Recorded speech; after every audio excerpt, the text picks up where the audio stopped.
Qu'est devenu Lassana Diarra? Grand espoir du ballon rond, Las Diarra est un mystère du football français. Passé dans pas moins de 10 clubs différents, dont le Real Madrid, l'OM ou le PSG, le milieu paraît ne jamais avoir su tenir en place. Souvent épinglé pour des problèmes de comportement, il a toujours impressionné par son talent extraordinaire. Au cœur d'un procès tentaculaire avec la FIFA en 2024, où en est Lassana Diarra aujourd'hui? Je vais te le dire, mais avant ça, si tu veux suivre le classique ce soir, ça se passe sur DAZN. Lassana Diarra, c'était l'archétype même du joueur de l'ombre. Véritable ratisseur au milieu de terrain, il a su s'imposer comme un patron dans la plupart des équipes par lesquelles il est passé. Si son passage en première ligue, à Chelsea, Arsenal et Portsmouth n'a pas été concluant, il a tout de suite montré des qualités exceptionnelles. Ratisseur certes, mais aussi métronome et perforateur avec une volonté à toujours aller de l'avant. Des qualités qui lui permettent d'être repéré par le Real Madrid en 2009, qui voit en lui le futur Makelele. À la Casablanca, il devient un élément essentiel, que ce soit sous Pellegrini ou Mourinho. Indéboulonnable, il fera le choix de partir en Russie par la suite pour des raisons financières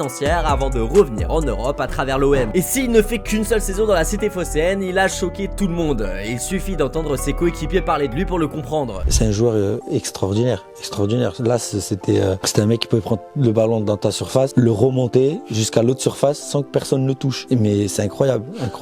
Personne ne peut lui prendre le ballon. Lassana Diarra, pour moi, c'est le top du top. Malheureusement, là ce n'est pas très bon pour quitter les clubs sur une bonne note. À Madrid, il s'est attiré les foudres de José Mourinho sur sa dernière saison, et à Marseille, son forcing pour un départ a été mal perçu chez les supporters, sans compter sa signature au PSG un an plus tard. Mais c'était au Lokomotiv Moscou que son départ fera le plus de grabuge. En 2014, le club moscovite est mécontent des performances du français et souhaite baisser son salaire à 3 ans de la fin de son contrat. Le français refuse et demande à aller voir ailleurs, notamment au Sporting Charleroi. Il rompt alors son contrat avec le club russe, qui estime qu'il l'a arrêté sans juste cause et lui réclame 20 millions d'euros. En parallèle, la FIFA le prive de retrouver un club pendant un an. Là se retrouve alors sans club et sans salaire. C'est alors que la FIFPro, syndicat international des joueurs, intervient et estime que la FIFA doit changer ses règles. Selon eux, un joueur devrait avoir le droit de quitter un club sans avoir à verser les indemnités que ce dernier a payées pour s'attirer ses services. Et après 10 ans de bataille judiciaire, le français a obtenu gain de cause. Une véritable révolution sur le marché des transferts, puisque cette décision indique que les joueurs ont désormais plus de liberté pour quitter un club. Évidemment, ça ne veut pas dire que les joueurs pourront partir du jour au lendemain, mais il pourrait tout de même y avoir du changement sur les transferts. Cette histoire, c'est les dernières nouvelles qu'on a de Las Diarra. En privé sur les réseaux sociaux, le français est très discret depuis sa retraite prise en 2019 avec le PSG. Et toi, qu'est-ce que tu penses de la carrière de Las Diarra? Dis-le moi en commentaire. Et n'oublie pas que si tu veux suivre le classique ce soir, ça se passe sur DAZN avec le Mag Live qui commence en clair à 19h20 et l'abonnement est à seulement 10 € par mois pour les moins de 26 ans.